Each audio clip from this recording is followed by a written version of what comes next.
Друзья, всем привет! Добро пожаловать на мой канал! Сегодня приготовим пышные, воздушные и очень вкусные булочки с яблоками.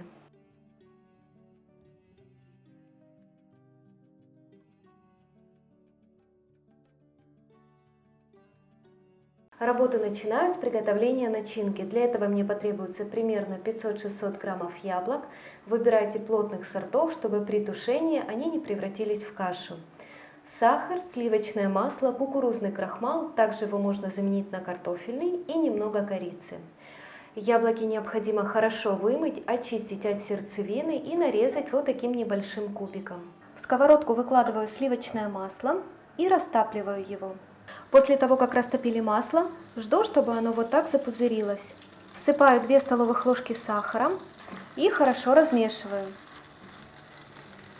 После того, как на поверхности появились вот такие пузырики, ввожу массу до легкого янтарного оттенка. Вот до такого оттенка доводим сахар. Всыпаю яблоки и хорошо перемешиваю все. Далее протушиваю яблоки на небольшом огне в течение 10-15 минут. Иногда помешивайте, чтобы яблоки не пригорали. У меня яблоки сладкие, поэтому добавлять сахара я больше не буду. Если у вас сорт более кислый, тогда добавьте буквально пол столовой ложки сахара. Спустя 5 минут к яблокам добавляю пол чайной ложки корицы. Хорошо перемешиваю. С корицей начинка получится более ароматная и вкусная. И протушиваю еще примерно 10 минут. Прошло 10 минут, яблоки готовы.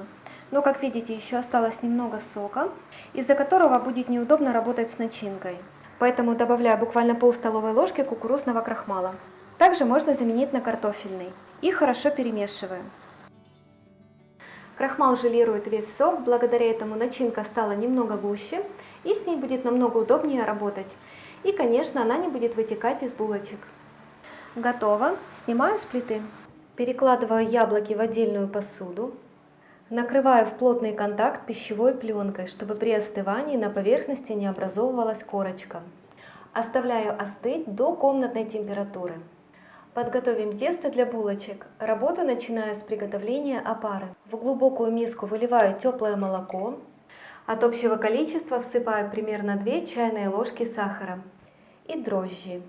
Немного размешаю венчиком. Всыпаю 4 столовых ложки муки от общего количества.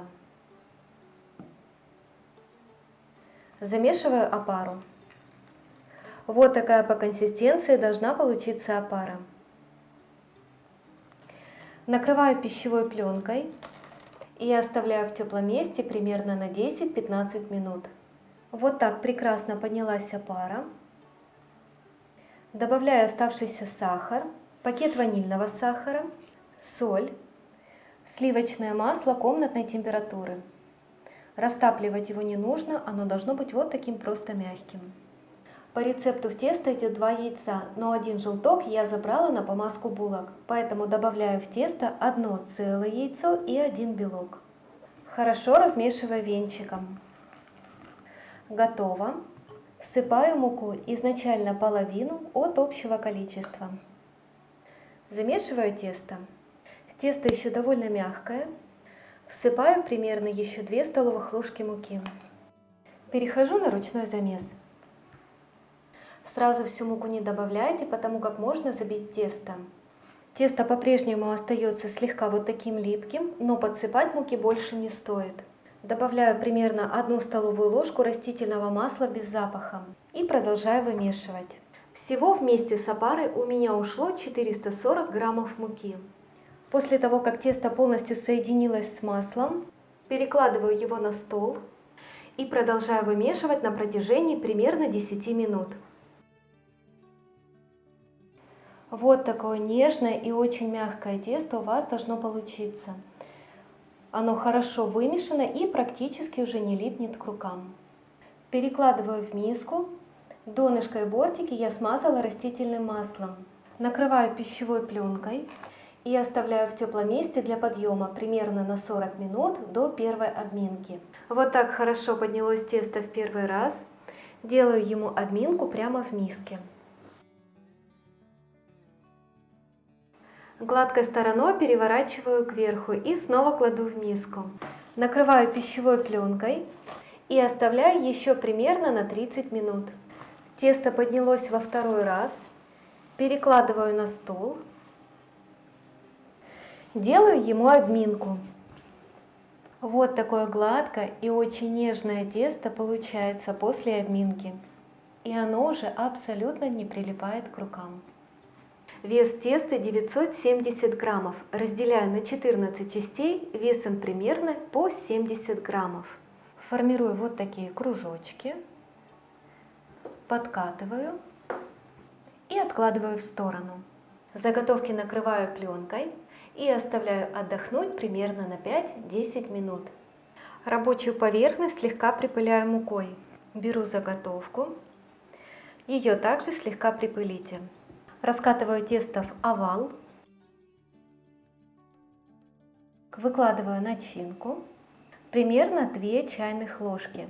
Делаю надрезы шириной около 1 сантиметра.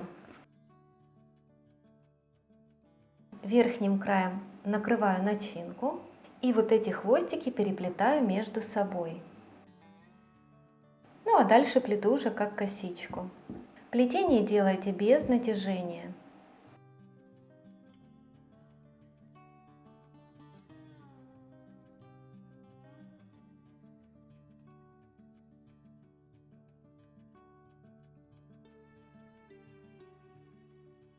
Беру оставшийся хвостик и вот так закрываю край булочки. Краешки прячу под низ. И вот такая красивая булочка получается. Отправляю ее на противень.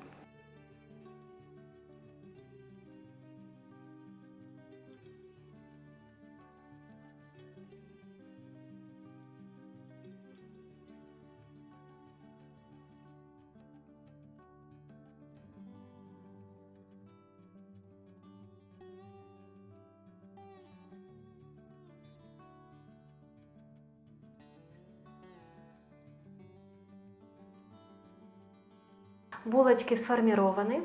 Накрываю пленкой и оставляю в теплом месте на расстойку, примерно на 15-20 минут. Сверху смазываю булочки смесью желтка и воды в соотношении 1 столовая ложка теплой воды на 1 желток. Даю желтку подсохнуть буквально 5-7 минут и отправляю булочки выпекаться в духовку, разогретую до 180 градусов, примерно на 20-22 минуты. У меня электродуховка, выпекаю на режиме вверх-вниз, без конвекции на среднем уровне. Друзья, мои булочки готовы. Только посмотрите, какие пышные и воздушные они вышли.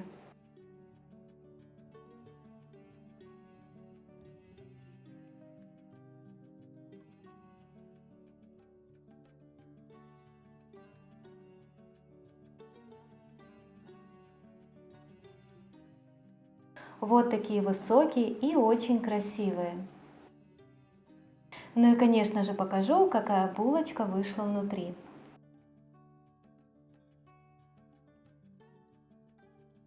Тесто прекрасно пропеклось, вышло очень нежным и пористым. Начинки достаточно, как вы видите, она вся осталась на месте и ничего не вытекло.